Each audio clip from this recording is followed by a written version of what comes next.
Good morning. Today is June 15, 2010. This is Hurricane Cities with an update on your tropical weather.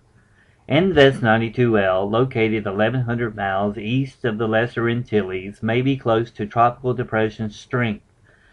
After weakening and falling apart a bit during the day on yesterday, NVEST 92L has become somewhat better organized overnight and is close to tropical depression strength.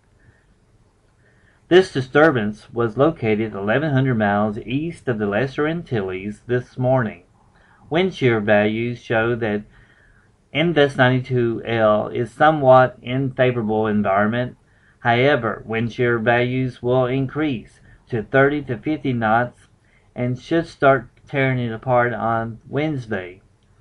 Based on the appearance of satellite imagery this morning, it would not surprise me if they classify a tropical depression sometimes today.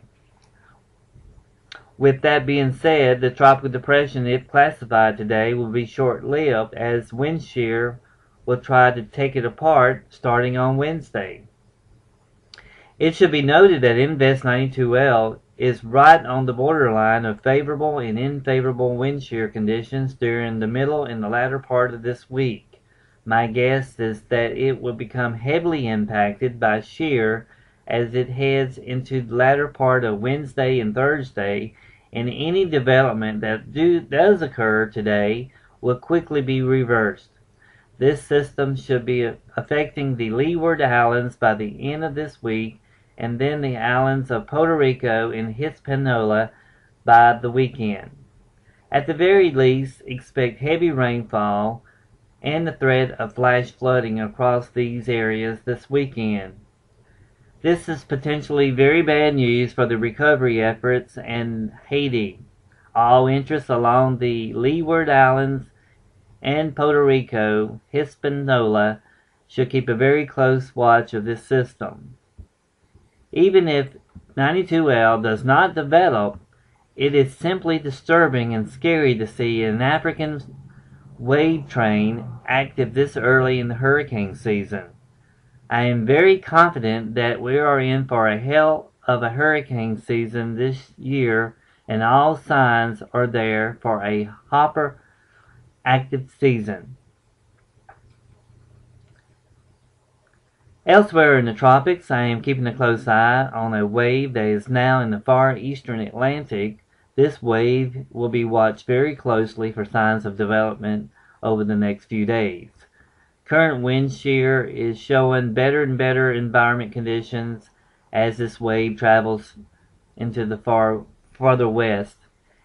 So it's going to be monitored very closely for development latter part of this week. Now, the southwestern Caribbean in the Bay of Campeche has caught my attention this morning. An area of disturbed weather in the southwest Caribbean is forecast to track into the eastern Pacific and then potentially develop into a Pacific storm this weekend and early next week. So this poses no threat to the Atlantic basins, but we will keep an eye on the system. Now for the Bay of Campeche. The area of showers and thunderstorms that's associated with a combination of an upper-level low-pressure system interacting with a tropical wave. It will be monitored very closely as well. However, do not expect tropical cyclone development from this system anytime soon. The next tropical weather discussion will be held in the morning at 8 a.m. Thanks for choosing Hurricane Cities. Have a great day.